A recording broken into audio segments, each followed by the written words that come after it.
Bonjour, donc aujourd'hui une petite vidéo pour présenter le microscope polarisant. Donc en SVT, vous avez souvent l'habitude d'utiliser les microscopes classiques, mais en géologie, on peut utiliser et rajouter deux polariseurs pour observer des lames de roche.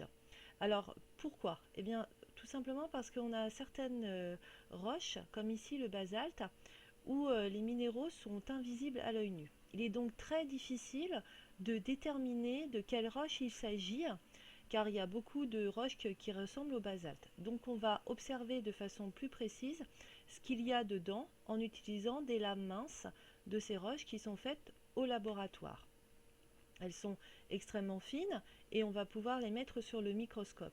Mais si je regarde une lame mince en lumière naturelle, je ne vais pas voir grand-chose car la plupart du temps, les minéraux qui la composent vont être soit incolores, soit gris. Ils vont tous se ressembler et il va être assez difficile de reconnaître ces minéraux. On va donc utiliser un microscope polarisant.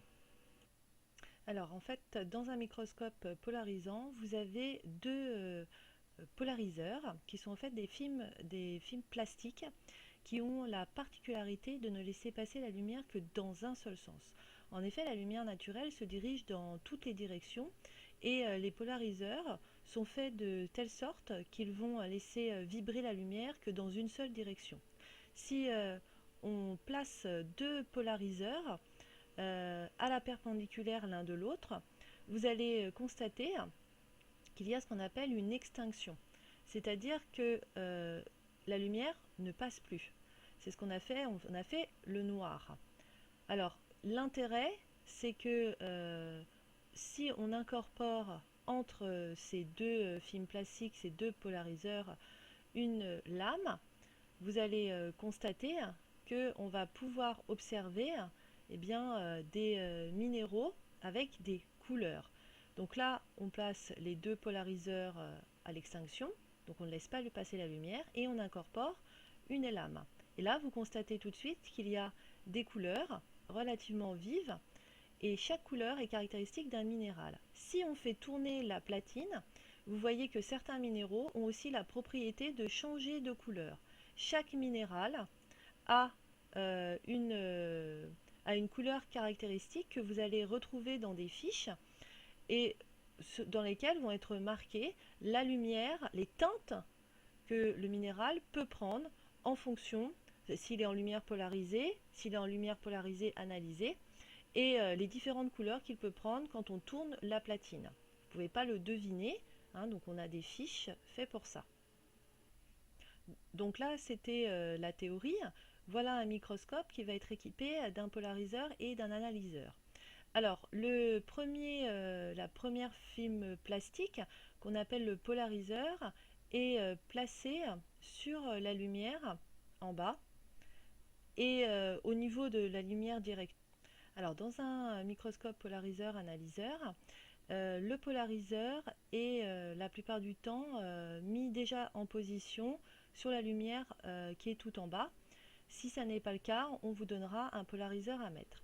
La lame de roche va être mise sur une platine tournante qui vous permettra de voir la couleur des minéraux en fonction de la lumière polarisée analysée qu'elle reçoit. Et en haut, vous avez une petite tirette qui vous permet de mettre l'analyseur. Et après, il ne vous reste plus qu'à observer. Donc la première chose qu'il faudra faire, c'est mettre en extinction le polariseur à l'analyseur, puis après, vous pourrez observer la lame. Sur cette lame, vous voyez de très jolies couleurs et vous voyez aussi que certains minéraux peuvent être légèrement cassés. Tout ça, c'est caractéristique des minéraux et vous les retrouverez sur votre fiche. Voilà en lumière polarisée toute simple, sans l'analyseur, et vous voyez que là, les minéraux sont beaucoup plus pâles et c'est très difficile de les reconnaître. Alors, si on résume, que doit-on faire lorsqu'on a un microscope polarisant? Donc, la première chose, c'est d'observer la lame en lumière polarisée, sans l'analyseur. Je vais vous montrer après, parce que vous montrer après sur la fiche de reconnaissance, les minéraux ont une couleur particulière, même si c'est très fade, on peut avoir des indices. Une fois que vous avez fait ça, vous allez enlever la lame et vous allez mettre l'analyseur. Donc soit l'analyseur est incorporé dans le microscope, il y a juste à mettre une petite tirette, soit il se met sur l'oculaire, ça va dépendre du microscope que vous avez. À ce moment-là, vous observez dans l'oculaire et vous faites l'extinction en tournant soit le polariseur ou l'analyseur, ça va dépendre des microscopes que vous avez. Lorsque vous êtes à l'extinction, c'est-à-dire que lorsque c'est noir ou plus foncé, des fois c'est pas très noir, hein, c'est simplement ombré, vous laissez tout en place et vous ne touchez plus à rien. Vous allez ajouter, remettre la lame mince de la roche sur la platine tournante et vous allez pouvoir commencer à observer les minéraux. Pour les reconnaître, vous allez choisir un minéral et vous allez tourner la platine porte-objet. Donc vous suivez ce minéral et vous allez observer les couleurs et les teintes qu'il prend. En utilisant la fiche de reconnaissance, vous allez pouvoir retrouver le nom du minéral. Donc voici par exemple une fiche de reconnaissance. Donc le premier minéral que vous avez, c'est par exemple le pyroxène. On vous indique sa couleur en lumière polarisée non analysée. Vous voyez qu'il a une couleur beige rosé et aussi on peut le reconnaître parce qu'il va avoir de nombreuses fissures qui vont être ce qu'on appelle des clivages très fines et parallèles. Si vous passez en lumière polarisée analysée, il va prendre des teintes jaune, orange, rouge, magenta, c'est-à-dire que lorsque vous allez faire tourner la platine, eh bien il va changer de couleur. Mais si je regarde juste à côté un autre minéral, l'amphibole, vous voyez que en lumière polarisée analysée, il a à peu près les mêmes teintes, donc c'est très difficile à reconnaître. Néanmoins, si on est en lumière polarisée non analysée, par contre, au lieu d'être beige comme la pyroxène, il est brun verdâtre. Donc c'est intéressant de travailler en lumière polarisée non analysée et en lumière polarisée analysée. Certains minéraux ont des teintes caractéristiques et vous apprendrez très rapidement à les reconnaître. Donc là, si vous regardez, on est en lumière polarisée toute simple. On voit une alternance de bandes grises.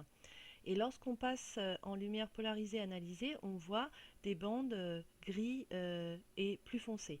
Donc ça, par exemple, c'est caractéristique d'un feldspath qu'on appelle le feldspath plagioclase. Et quand vous tournez la platine, eh bien, vous allez avoir du blanc qui va passer au noir, etc. Donc ça vous permet d'identifier ce minéral très caractéristique.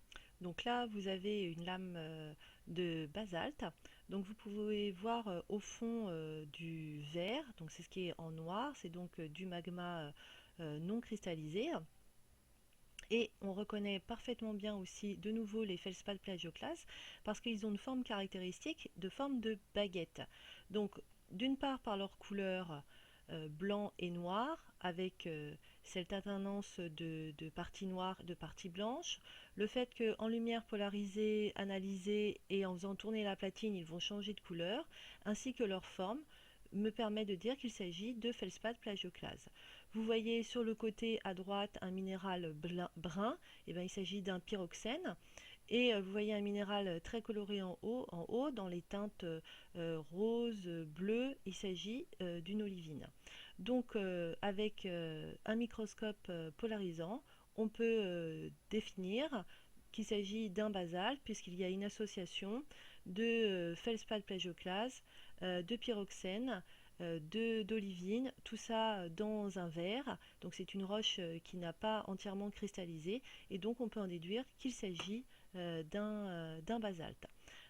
Alors voici une roche là sédimentaire où on peut apercevoir des petits cristaux dedans. En fait, il s'agit de microfossiles et donc là aussi vous pouvez déterminer quel type de microfossile il s'agit et donc l'origine de cette roche sédimentaire.